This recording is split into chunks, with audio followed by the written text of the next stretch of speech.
Did you know that the development of Batman Arkham Asylum is a rare example of a relatively small, focused team delivering an awesome AAA experience that redefined an entire genre?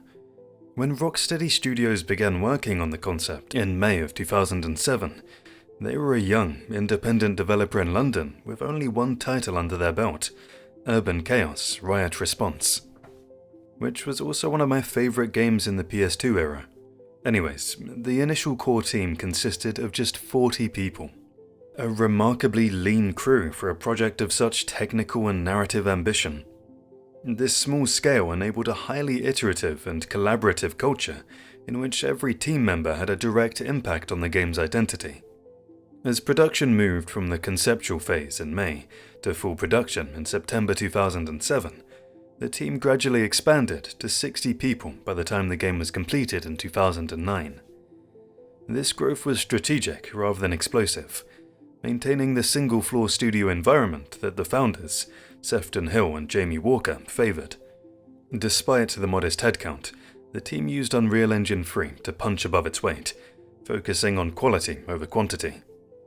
For instance, the legendary dedication to detail meant that a single developer spent 2 years solely on programming and animating Batman's cape to ensure it moved realistically. This 21-month development cycle was characterized by a naive but empowering creative freedom. Because the team was small and did not initially expect to sell billions of copies, they focused on making the specific Batman game they wanted to play.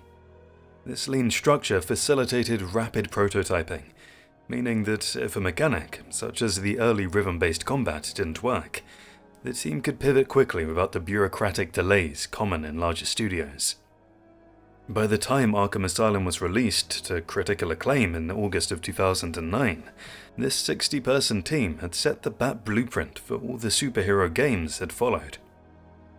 In the previous fact, we discussed how a single dedicated programmer spent an entire 2 years working almost exclusively on the cape's physics, coding, and behavioral logic. This specialist was tasked with ensuring the garment reacted dynamically to Batman's every move. Whether he was crouched in a gargoyle's shadow, sprinting through the rain, or engaging in high-speed free-flow combat. Actually, the developers of Batman Arkham Asylum wanted the cape not to be treated as a mere cosmetic accessory, but as a central character in its own right. The technical complexity behind this task resulted in a library of over 700 individual animations and sound effects, specifically for the cape. The goal was to eliminate the clipping issues common in games of that era, where cloth would often pass straight through the character's limbs. To prevent this, the developer programmed sophisticated collision detection that allowed the cape to drape naturally over Batman's shoulders and fold realistically when he landed. The sound design was equally meticulous. Different audio files were triggered depending on the speed of the wind or the intensity of a swing, ranging from soft fabric rustles to the heavy, whip-like crack heard when Batman initiates a cape stun. Well, this hyper-focus on a single asset was a strategic move by Rocksteady to sell the power fantasy of being the Dark Knight. Because the player spends the majority of the game looking at Batman's back, the cape serves as the primary visual feedback for his momentum and agility. By perfecting the weighted physics, making it feel heavy when wet or billowing majestically during a glide, the team was able to create a sense of presence that was unprecedented in superhero games. This 2-year investment really paid off for them, setting a technical standard for cloth simulation that Rocksteady would continue to refine in the larger scale sequels. All this hard work and working endless hours for this game paid off very well for the developers, as it accomplished many milestones, one of which, and the most significant one, was the Guinness World Record for the most critically acclaimed superhero game. It didn't just represent a high review score, it marked a paradigm shift in how superhero games were viewed by the industry and the public. When Batman Arkham Asylum was released in August 2009, it was officially inducted into the Guinness World Records for achieving the highest average review score of any superhero game to date. The official score recorded by Guinness was an average of 91.67%.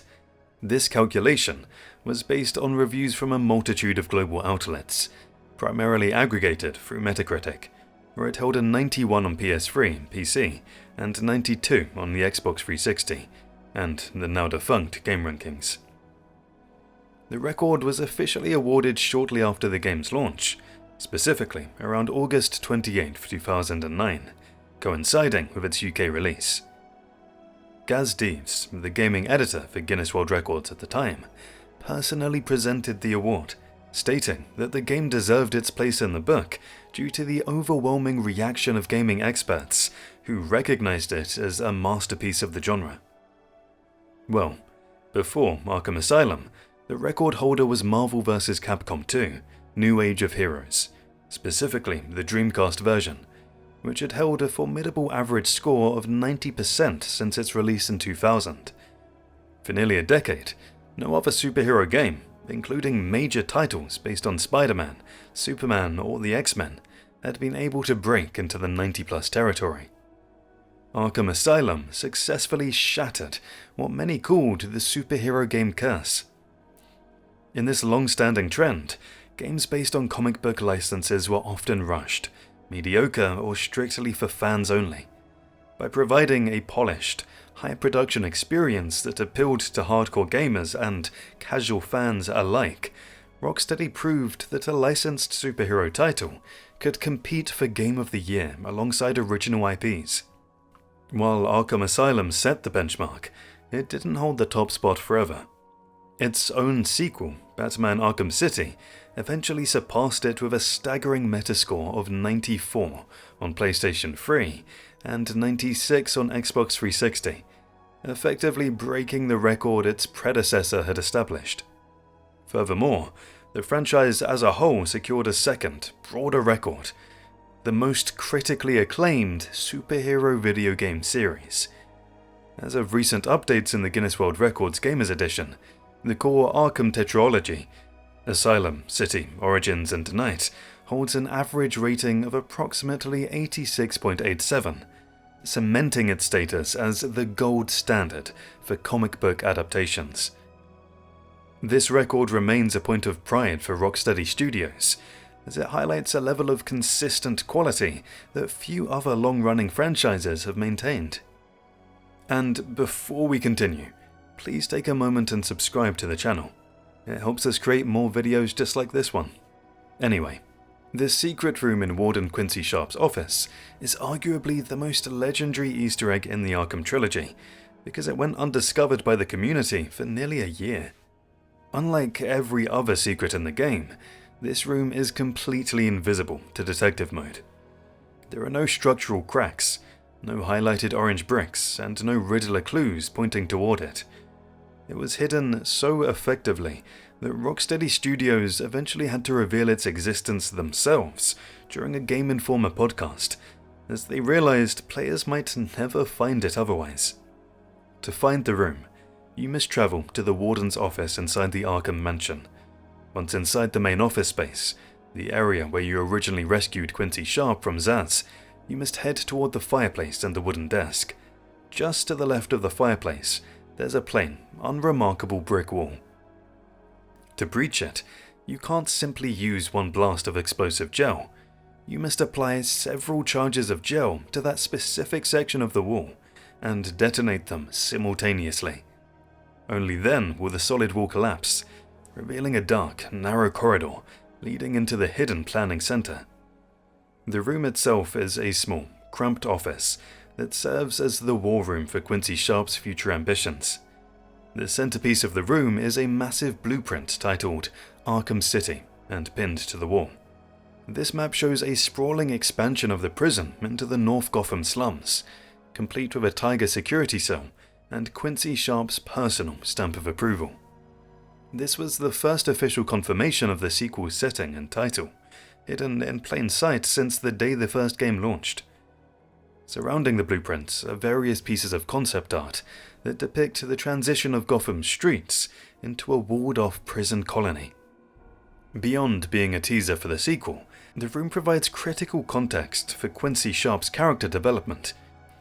The room contains various documents and logs that suggest Sharp was using his position as warden to lobby for the Arkham City project, using the Joker's riot as the ultimate proof that a standard asylum was no longer sufficient to contain Gotham's criminals. This discovery effectively bridges the narrative gap between the two games, showing that the city wasn't a sudden reaction to the riot, but a long, premeditated conspiracy. The room was finally revealed to the public in August 2010, almost exactly 1 year after the game's release. Rocksteady developers noted that they had spent months watching forum threads and YouTube secrets videos, waiting for someone to stumble upon it.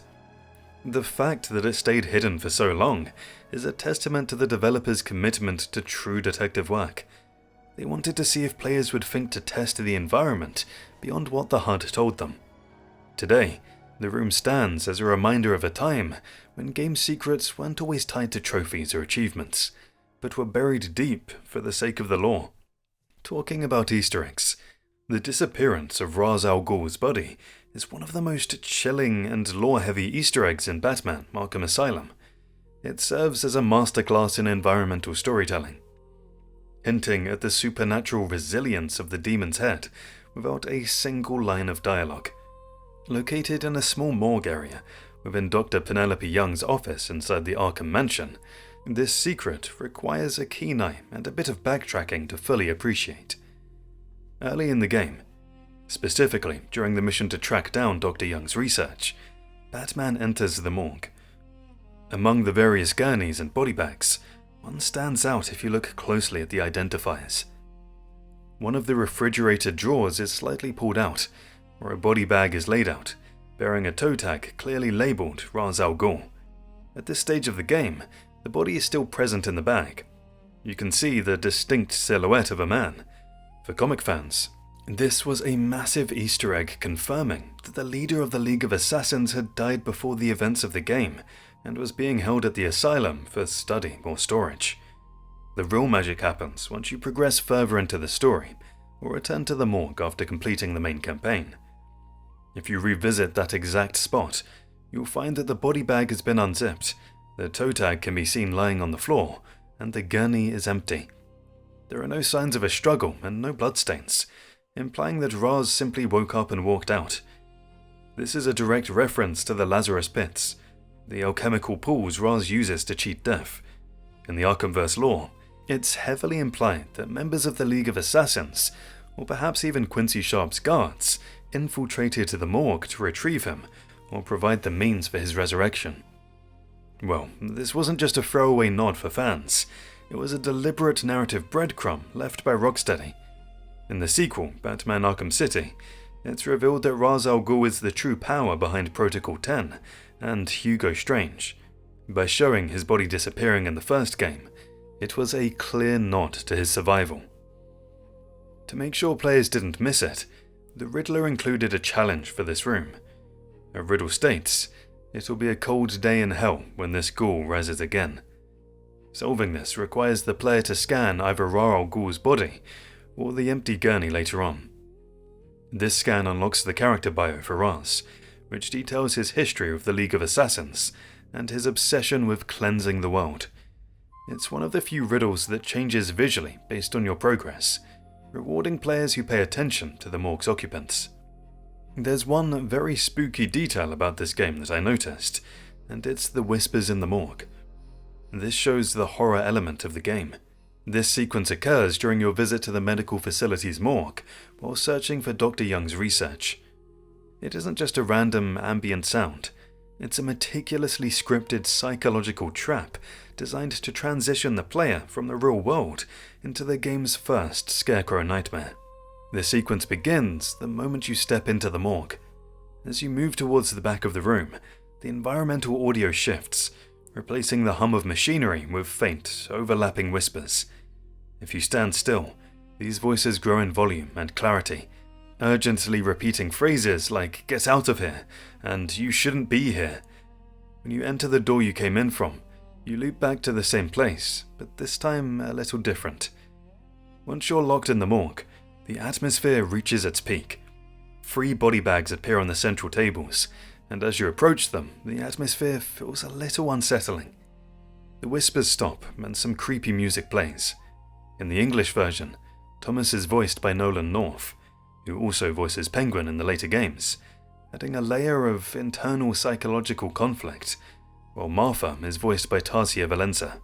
The corpses within the bag speak directly to Bruce's deepest insecurities. The corpse of Thomas says, "You should have stopped him, son, like a man." And the corpse of Martha says, "Help us, Bruce. Don't let us die." These lines are delivered with a haunting, echoing reverb that pans across the surround sound channels, creating a 360-degree sense of being haunted. The sequence ends when you open the third bag, which reveals a terrifyingly distorted Scarecrow, launching the formal boss encounter. This detail serves a narrative purpose.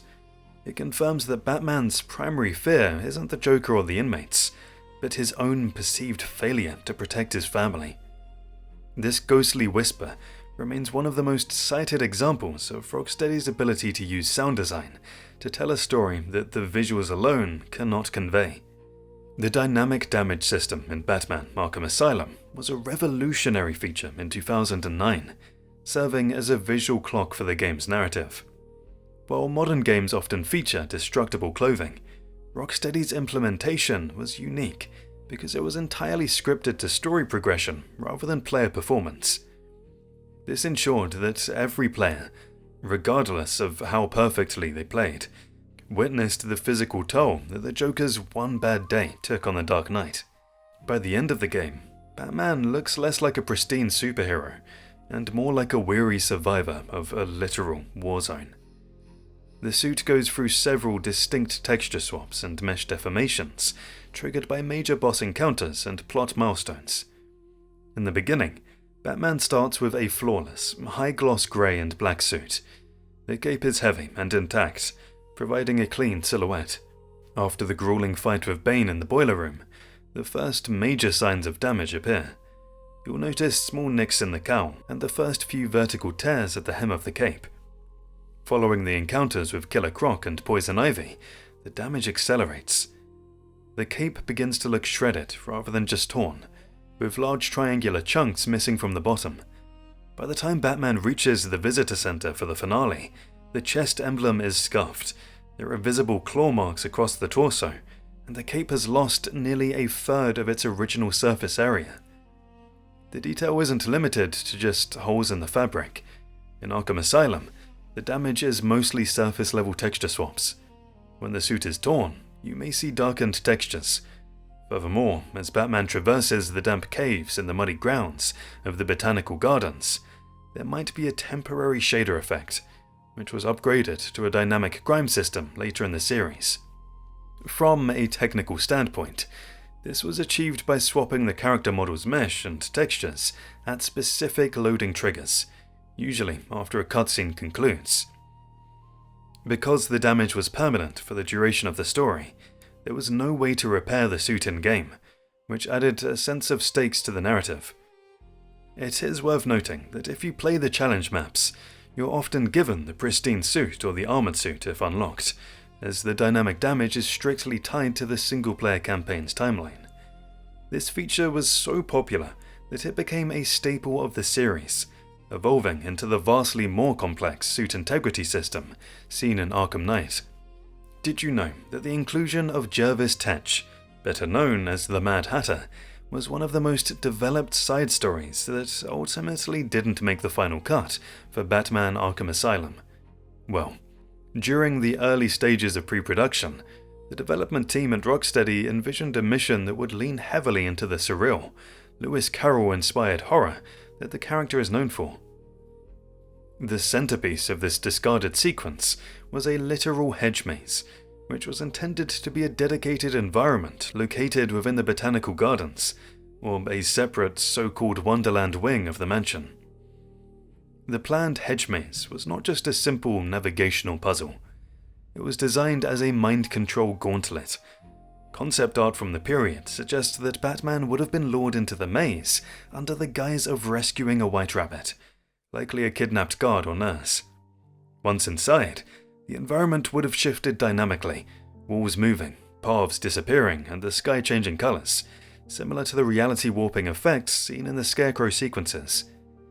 Players would have faced Mad Hatter henchmen wearing rabbit masks, who would utilize unique, hypnotic combat moves that reversed the player's controls or caused double vision. According to sources, the primary reason for the Mad Hatter's removal was a structural concern regarding pacing and thematic overlap. The developers realized that they already had a premier hallucination villain in Scarecrow. Having two separate villains who both attacked Batman's mind via surreal dreamscapes felt redundant and threatened to diminish the impact of the Scarecrow nightmare sequences, which were the game's standout moments. Adding a lengthy maze crawl in the middle of the hunt for the Joker was deemed too much of a detour, potentially frustrating players who wanted to maintain the momentum of the primary Titan investigation. While the character model and the maze were cut, the Mad Hatter didn't vanish entirely. Rocksteady left a Riddler trophy and a character bio in the final game as a nod to his intended presence. If you explore the botanical gardens, you can find a set of teacups and a hat, which triggers a riddle. What time is tea time in Wonderland? Most of the core ideas for this cut content, specifically the Tea Party trap and the use of hypnotic headgear, were shelved and meticulously refined for the sequel, Batman Arkham City. In that game, the Tea Party side mission acts as a spiritual successor to the cut Asylum content, even featuring the dreamlike combat against masked thugs that was originally meant for the hedge maze. Interestingly, some of the botanical assets created for the Mad Hatter's maze were eventually repurposed for the Poison Ivy boss fight and the general foliage of the botanical gardens. If you look at the layout of the glasshouse area, the tight, winding corridors and high hedges are echoes of the original maze design. Developers have since noted in interviews that while cutting Tetch was a difficult decision, it allowed them to focus all their trippy environmental resources on the Scarecrow levels, ensuring those sequences reached the legendary status they hold today. To my knowledge, Wayne's memorial bench is one of the most poignant and somber environmental details in Batman Arkham Asylum. While much of the game focuses on the gothic horror of the asylum's architecture, or the industrial grit of its basements, this specific location provides a rare, quiet moment of reflection on Bruce Wayne's tragic origins. The bench is located within the botanical gardens, specifically in the glasshouse area, often referred to as the Statue Corridor. It's a classic dark wood park bench that looks remarkably well maintained compared to the neglected state of the rest of the island. In the center of the backrest is a polished brass plaque that bears the simple yet heavy inscription, "In memory of Thomas and Martha Wayne." It's positioned in a scenic overlook, surrounded by exotic plants and under the soft glow of the moonlight filtering through the glass ceiling. Unlike many other Easter eggs, it isn't hidden behind a secret door. Rather, it's hidden in plain sight, easily missed by players who are sprinting through the gardens to avoid Poison Ivy's spores or patrolling snipers. The bench serves as the mechanical solution to one of the Riddler's many environmental riddles in the botanical gardens. The clue provided by the Riddler is, "Remember the Waynes, how could anyone forget?" To solve this, you must stand directly in front of the bench and use the detective vision to scan the plaque. Successfully scanning the bench provides a significant XP boost and unlocks the character bio for Thomas and Martha Wayne. This bio provides a deep dive into the couple's history as Gotham's premier philanthropists and doctors, and it notes that their foundation was responsible for much of the funding that kept Arkham Asylum running in its earlier, more hopeful years. The presence of this memorial on Arkham Island is a testament to the Wayne Foundation's reach. In the Arkhamverse lore, Thomas Wayne was a staunch advocate for mental health reform, and his wealth was used to build several of the wings Batman traverses during the game. The bench signifies that before the asylum became a serious house on Sirius Earth, it was a place where the Waynes hoped people could actually be cured. For Batman, encountering this bench in the middle of a chaotic riot adds a layer of psychological weight to the mission. It serves as a physical reminder that the monsters he's fighting, like Joker, Bane, and Ivy, are currently destroying a legacy his parents died trying to build. This environmental detail reinforces the theme of family that permeates the game, from the Scarecrow's morgue whispers to the final confrontation. From a development standpoint, the bench is a masterclass in environmental storytelling. While the rest of the botanical gardens eventually become a war zone, filled with Titan-mutated vines and shattered glass, the bench remains an untouched island of stability. The developers at Rocksteady placed it in a high-traffic area, but didn't highlight it with any special lighting or markers, forcing the player to actually act like a detective to find it. It stands as a silent, dignified contrast to the garish, neon-lit Jokerized sections of the island, representing the order and hope that Bruce Wayne is trying to restore to Gotham. Acting like an actual detective, you might want to check the details showing how Harley Quinn plunged into the madness. Well, the notes on Harley Quinn's descent into madness are delivered primarily through two channels in Batman Arkham Asylum: the patient interview tapes, a series of 5 collectible audio logs, and a specific Riddler challenge involving her physical psychiatric files.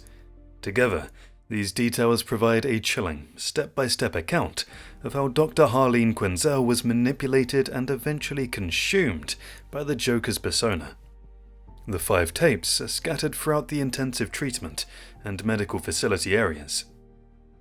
They chronicle a timeline of roughly several months, showing the transition from a professional clinical setting to a chaotic criminal partnership. But the first tape is actually Dr. Young interviewing Harleen as she has become the psychopath. In the first tape, Harleen begins the interview with high confidence. She views Joker as a fascinating challenge and believes she can cure him where others have failed. Joker is uncharacteristically polite, immediately identifying her as Harleen rather than Doctor, beginning the process of breaking down her professional boundaries. The second tape shows Harleen is confronting Joker for sending her the flowers in her office, but if you pay attention, you'll notice that she actually likes it. In this tape, the Joker also suggests her to take the infamous name Harley Quinn as her own, just so he could feel that he has someone who understands him around him. The third tape shows that the Joker exploits her empathy by telling a story about how Batman is the real monster. He claims Batman enjoys hurting him, and he's just a sad clown, and he's the only one who wants to do good for Gotham. This is the moment Harleen truly begins to turn against Batman. The final tape records the night of a major breakout. Harleen is no longer the interviewer, she is an accomplice.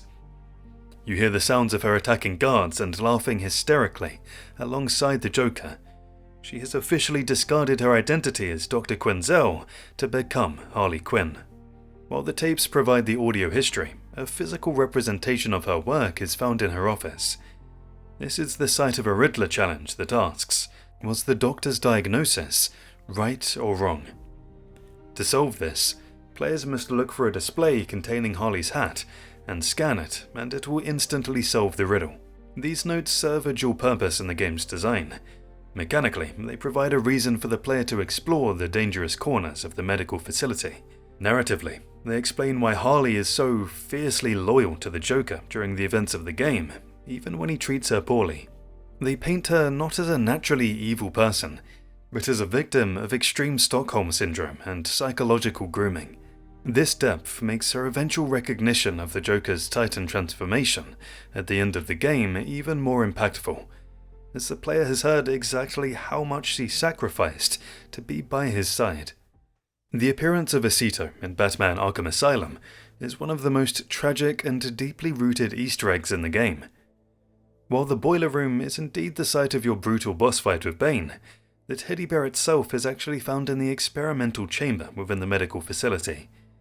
It sits on a desk in the south office area, tucked away near some computer monitors and research papers, waiting for a detective to scan it. Finding Acito is required to solve one of the Riddler's environmental challenges in the medical facility. The riddle text reads, "Is this bear the bane of his life?" To solve it, you must zoom in and scan the small, unassuming brown bear while in detective mode. Doing so provides a significant chunk of XP and, more importantly, unlocks the official Bane character bio. This bio is crucial for players who may only know Bane as a brute, as it introduces the sophisticated and tragic history that defines his character in the comics. The name Acito is Spanish for little bear, and it represents the only shred of comfort Bane had during his hellish childhood. Born into the Pena Dura prison on the island of Santa Prisca to serve his father's life sentence, Bane was raised in total isolation and violence. Acito was his only friend for years, but even this childhood toy was a tool of survival. In the lore, a young Bane used a needle and thread to conceal a stiletto knife inside the bear's stuffing. At just 8 years old, he used that hidden blade to commit his first murder, killing a fellow inmate who attempted to harm him. This event marked his transition from a victim of the prison to its future king. The placement of Acito in the experimental chamber is no coincidence. This is the area of the asylum where Dr. Penelope Young was conducting her Project Titan experiments. The fact that the bear is sitting on a desk surrounded by medical files suggests that Dr. Young was studying Bane's psychological triggers as much as his physical reaction to the Titan formula. It serves as a haunting reminder that even as an adult giant powered by super steroids, Bane is still defined by the trauma of his youth. The bear's pristine condition in a room full of scientific equipment highlights the contrast between Bane's monstrous exterior and the broken child still hidden within. Did you know there's a very well-crafted fan theory, or urban legend, which some people also consider as a cut content, that suggests Rocksteady's vision was to create a visual narrative in which the player could see the human being beneath the mythic protector slowly being revealed as the night grew more desperate. While the final game features 3 distinct stages of suit degradation, the original plan for a final, 4th stage, featuring a shattered cowl that exposed Bruce Wayne's face, was ultimately left on the cutting room floor. In early design documents and internal prototypes, Rocksteady explored a stage 4 of the dynamic damage system. This stage was intended to trigger during the showdown of the Titan-injected Joker. The damage would have gone beyond mere rips in the Nomex fabric. It involved a partially destroyed cowl. One of the pointed ears of the mask was meant to be snapped off, and a large crack would have run down the forehead, exposing Bruce Wayne's eyes and forehead clearly. Some concepts even suggested the mask could be pulled down around his neck, forcing Batman to finish the game as Bruce Wayne in a tactical suit, symbolizing that the mask had failed and only the man remained to finish the fight. A mix of technical limitations and brand integrity drove the decision to scale back this feature.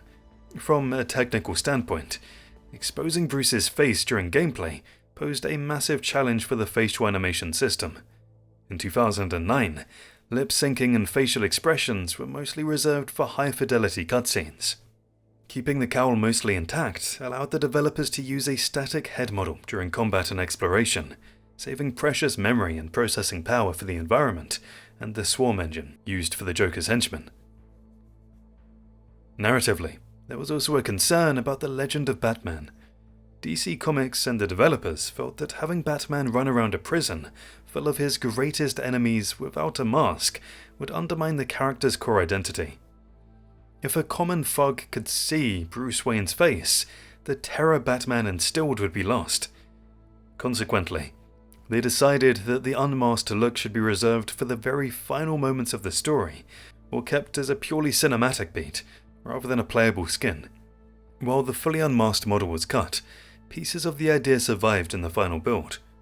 The progressive stubble system, where Bruce grows a 5 o'clock shadow over the course of the night, was a direct result of this man underneath philosophy. Additionally, if you look at the final heavy damage stage of the suit, which you guys can achieve after the Poison Ivy fight, you can see deep gouges in the cowl that reveal the metallic, armored reinforcement underneath the leather-like exterior. These scratches were placed exactly where the shattered cowl cracks were originally planned to be, serving as a compromise that showed the intensity of the battle without compromising Batman's secret identity. The unmasked concept was so popular with the development team that it eventually became a reality in later installments. In Batman Arkham City, certain story beats and DLC skins allowed players to see a more damaged version of the cowl. However, it wasn't until Batman Arkham Knight that the vision was fully realized. The version 8.04 suit in that game features highly granular damage, and the story concludes with a literal unmasking that was directly inspired by the ideas first pitched for the Asylum back in 2008. To this day, fans have used PC mods to restore the unmasked look in the original Asylum files, confirming that the facial assets for Bruce Wayne were indeed ready for such a feature. Now, we'll discuss a detail which might be hidden from some of the players.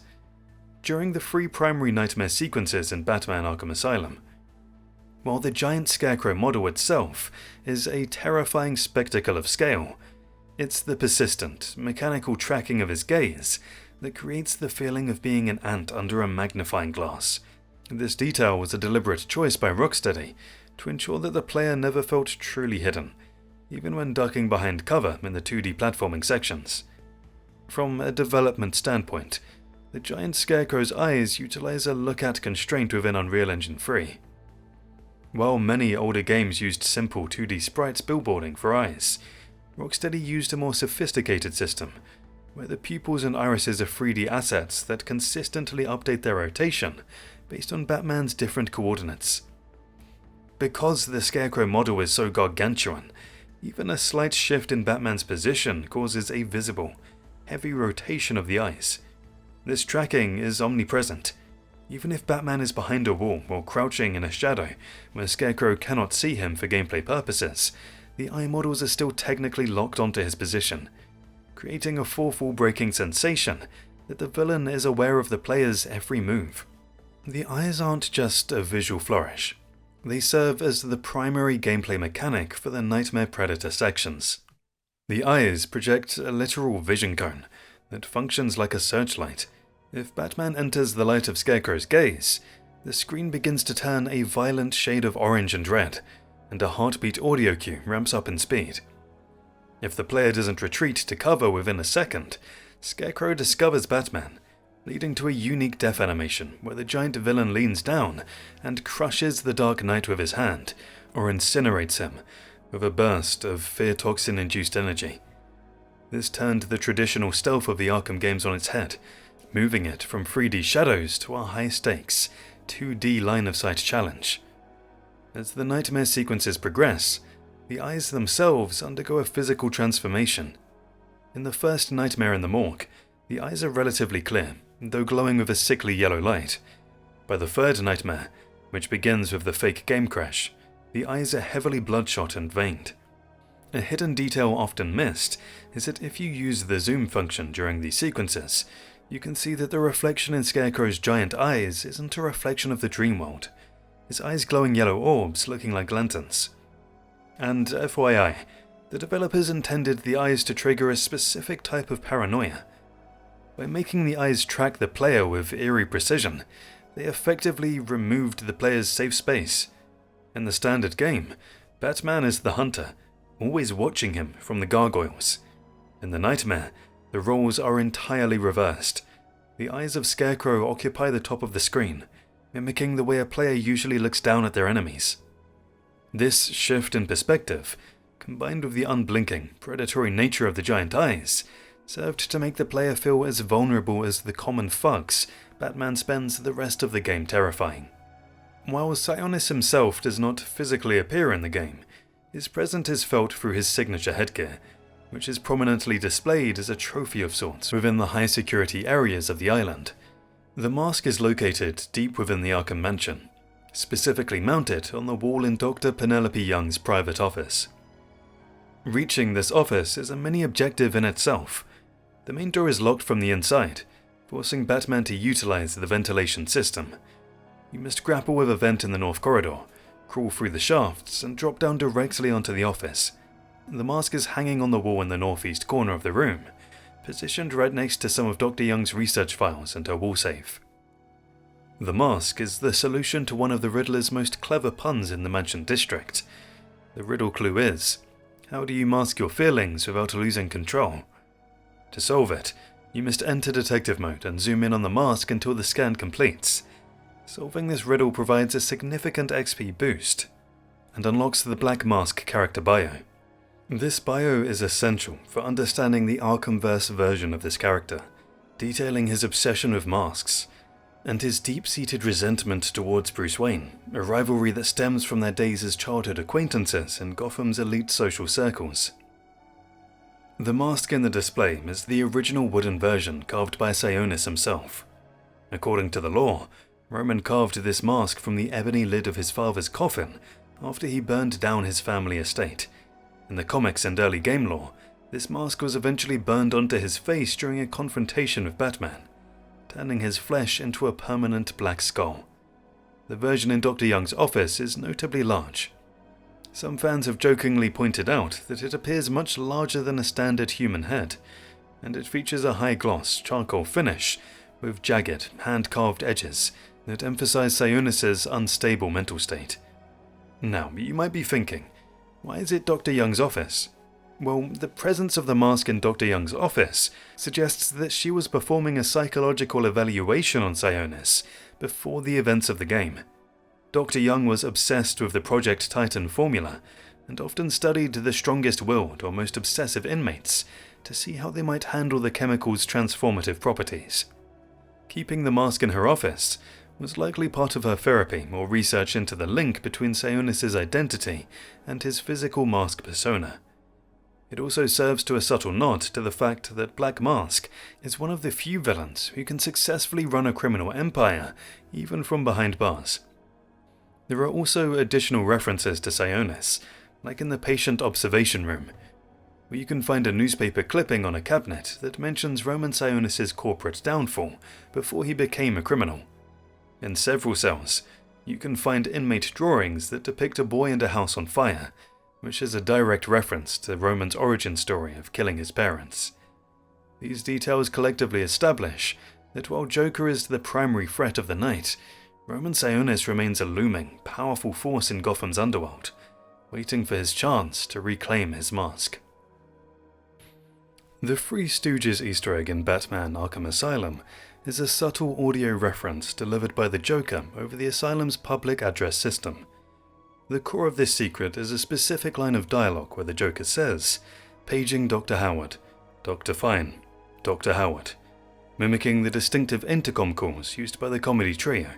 This phrasing is a direct homage to the 1934 Three Stooges short film Men in Black, in which Moe, Larry and Curly portray incompetent doctors who are constantly paged throughout the hospital.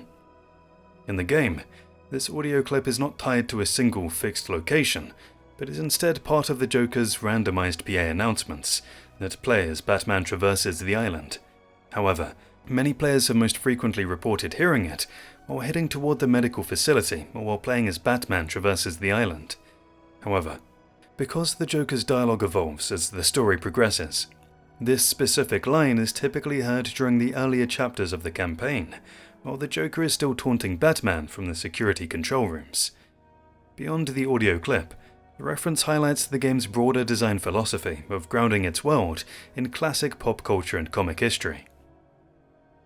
While some fans have speculated that certain inmates or thugs are modelled after the Stooges, there's no official evidence of character models named Moe, Larry or Curly within the game's files or prisoner lists. The Easter egg remains purely an auditory treat for fans of classic cinema, reinforcing the Joker's dark, chaotic sense of humour as he treats the high-stakes riot like a twisted variety show. Did you notice the creepy mannequins of the Joker in the game? Well, the Joker mannequins in Batman Arkham Asylum are primarily found in the Visitor Center, which the Joker uses as his secret headquarters during the riot. Throughout the game, Batman can visit this location and find a mannequin of the Joker with a television set placed on or over its head. This setup is used to deliver 11 specific psychiatric profiles and various taped recordings, where Joker mocks Batman's motives and refers to events from The Killing Joke. The major secret regarding these is that the central model is actually the real Joker in disguise, and the game gives several hints to it. Whenever Batman enters the visitor center room with the mannequin, his detective mode is forcefully disabled. This prevents the player from seeing the skeleton or heat signature that would immediately identify the mannequin as a living person. Also, if you turn back to the mannequin or pan the camera away and then look back, the figure's hand posture and arm positions will shift. This occurs in a matter of seconds, suggesting he's quickly repositioning himself while you aren't looking. Very creepy, if you ask me. Anyway, Joker adopts new poses and provides updated dialogue as you reach major story milestones. If you've heard all the current story-relevant dialogue, the TV will simply play a basic recorded laugh. The mannequin ruse concludes near the end of the game after Batman defeats Poison Ivy. Joker invites Batman to a party at the visitor center, where the entrance has been painted with a large Joker facade. Inside, the mannequin eventually reveals to be the Joker himself, who then detonates the TV, which was booby-trapped with a bomb, to stun Batman, before fleeing to his throne room for the final confrontation. Well, the visual design of this game was heavily influenced by the 1970s Bronze Age of comics, led by the artist Neil Adams and writer Denny O'Neil. This era was defined by a deliberate shift away from the campy 1960s television aesthetic and a return to the creature of the night persona. Rocksteady Studios utilized these classic design cues to ground their hyper-realistic world in a way that felt familiar to long-time comic book readers, while pushing the technical boundaries of the Unreal Engine 3. One of the most subtle nods to the Adams era is the color grading of Batman's cape. In many lighting conditions throughout Arkham Island, specifically under the cool, high-contrast moonlight, or when using detective vision, the cape takes on a distinct dark navy or deep blue sheen. This is a direct reference to the traditional comic book coloring technique used from the 1940s through the 1970s. Because true black ink would obscure the muscle definition and movement drawn by artists like Adams, colorists used blue as a highlight for black fabric. In Arkham Asylum, the developers used a custom specular shader to mimic this effect. Instead of a flat black material, the cape has a wet and slightly metallic texture that catches blue light. This ensures that even in the darkest corners of the intensive treatment ward, the silhouette of the Dark Knight remains readable and dynamic, echoing the way Neil Adams used flowing, blue-tinted capes to convey a sense of motion and gothic atmosphere. Also, the Batmobile found in Arkham Asylum is a stark contrast to the heavy, tank-like tumbler from the Dark Knight trilogy, or the later battle tank version seen in Arkham Knight. The Asylum model is a low-slung, high-performance sports car, which is a hallmark of the 1970s Batmobile designs. During the Adams era, the Batmobile often looked like a modified 1970s Chevrolet Corvette or a sleek European Grand Tourer, prioritizing speed and elegance over heavy armor. The game's version features a long, elongated hood, a bubble-style canopy, and prominent batwing fins at the rear. While it incorporates some elements of the 1989 Tim Burton film, such as the front-mounted jet intake, its overall proportions are much thinner and more agile, reflecting the Bronze Age philosophy that the car should be an extension of Batman's own sleek and athletic form. The vehicle's presence at the start of the game serves as a visual bridge, connecting the player to the classic detective roots of the character before the night devolves into chaos. Beyond the equipment, the physical model of Batman himself draws from the Adams school of thought regarding superhero anatomy. Neil Adams was famous for drawing Batman as an exceptionally fit, Olympic-level athlete rather than a bulky powerlifter. He emphasized long limbs, a lean waist and a wide shoulder span, which gave the character a predatory, V-taper silhouette. Rocksteady translated this into the game by giving Batman extraordinarily long ears on his cowl, a signature Neil Adams trait, and a cape that reaches all the way to his heels with deep, jagged scallops. When Batman perches on a gargoyle, the way the cape drapes over his shoulders and wraps around his body is a 3D recreation of iconic Adams cover art.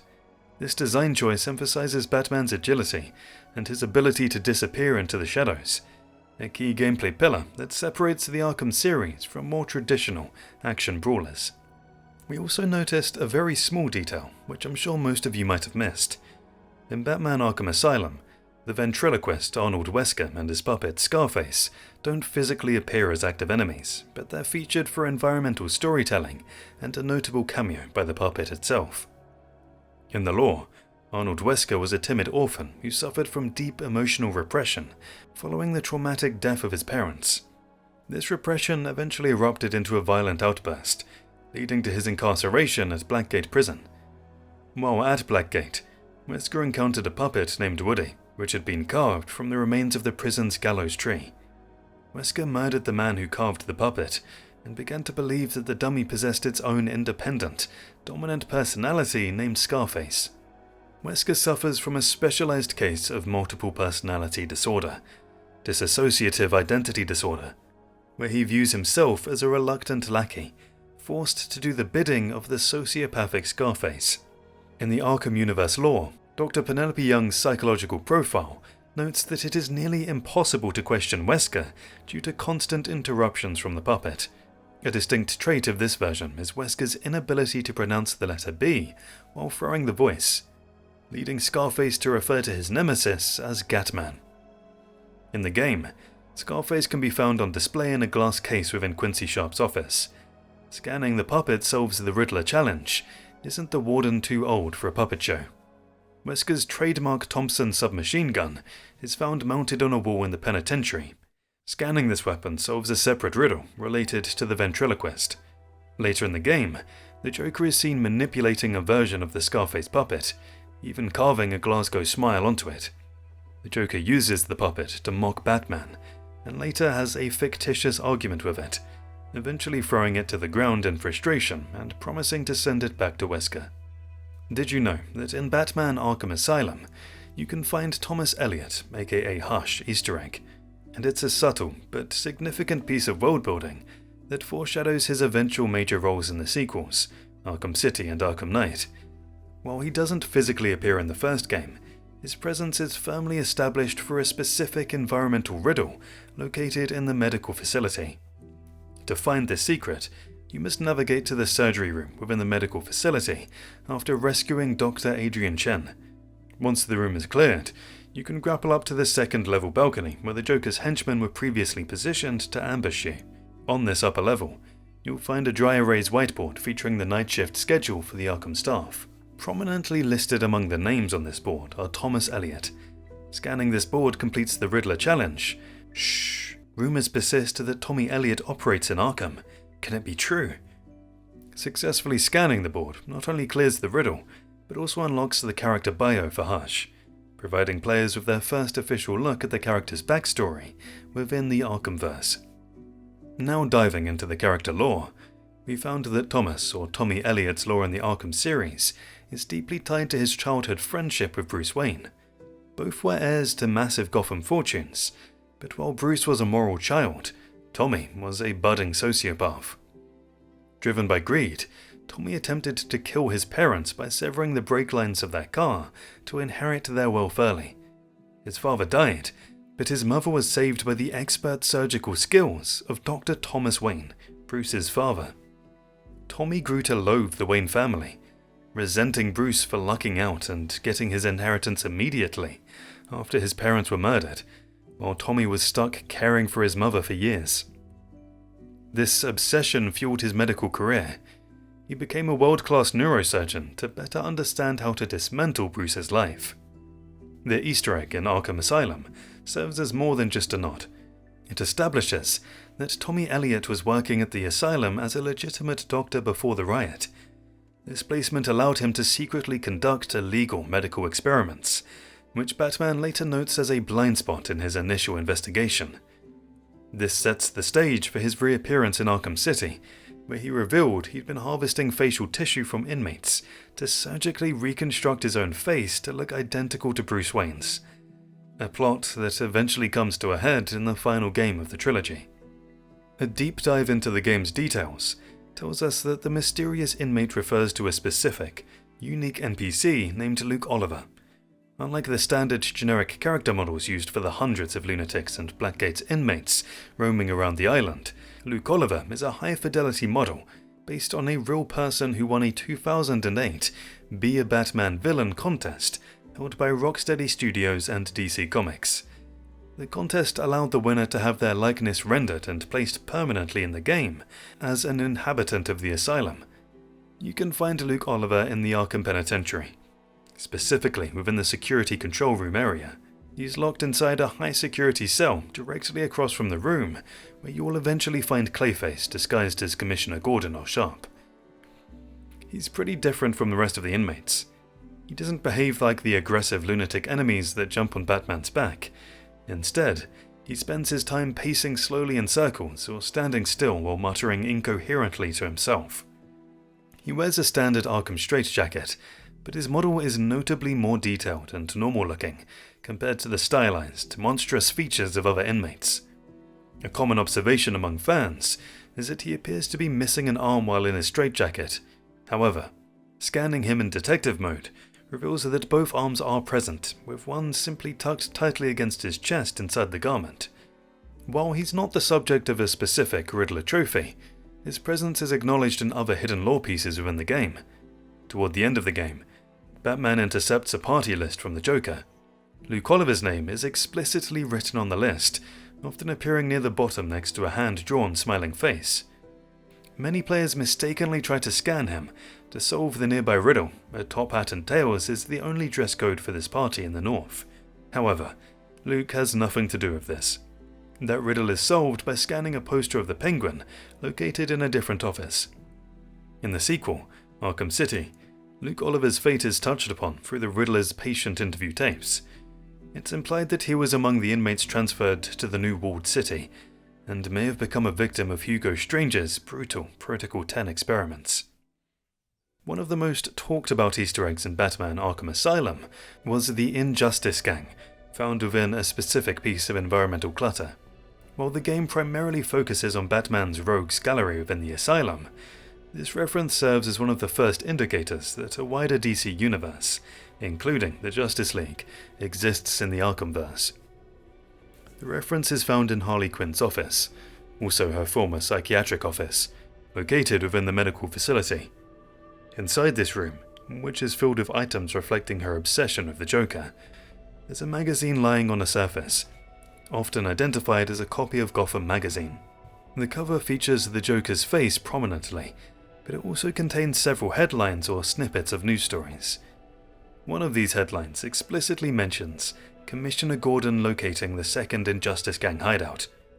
This same magazine asset was reused by Rocksteady in the sequel, Batman Arkham City, where it can be found within the GCPD building. The inclusion of the Injustice Gang name is significant for several reasons regarding the game's lore. In DC Comics, the Injustice Gang is a team specifically formed to counter the Justice League of America. By referencing their active presence and hideouts, the game implicitly confirms that the Justice League is already an established entity in this universe, even though they don't appear to help Batman during the Arkham Riot. While the game doesn't list the specific members of this version of the gang, several villains featured in Arkham Asylum have historically been members in the comics, including Poison Ivy, Scarecrow, and the Joker. The mention of a second hideout suggests a large-scale operation that extends far beyond the confines of Arkham Island. For years, this was one of the few pieces of evidence fans used to argue for a broader universe. It served as a precursor to more explicit references in later games, such as Fugs mentioning a freak from Metropolis, which is of course Superman, or billboards for Keystone City, The Flash. Because this is a texture-based Easter egg, rather than a scannable Riddler challenge, it's easy to miss, making it a favourite for eagle-eyed fans who explore every corner of Harley's office. In Batman Arkham Asylum, Joker's gifts, often referred to as Joker boxes or Joker's teeth boxes, are a specific type of environmental interactive object placed by the Joker to taunt Batman and reward the player with experience points and Riddler challenge progress. These are physically represented as small, brightly coloured gift-wrapped boxes, usually purple with green ribbons or vice versa, that rattle and shake as Batman approaches. When opened or destroyed, they typically contain a set of chatterbox teeth, the wind-up chattering teeth, which Batman must then destroy using a batarang to complete regional challenges. These gifts are strategically placed throughout the various buildings of the asylum, including the intensive treatment, medical facility, Arkham Mansion, and penitentiary. They serve as a narrative tool to show that the Joker has complete control over the facility. He's had time to decorate the halls while Batman was busy dealing with other villains. In the final release of Batman Arkham Asylum, the straitjacket henchman does not exist as a standard, active enemy type, but its presence is deeply rooted in the game's development lore and environmental storytelling.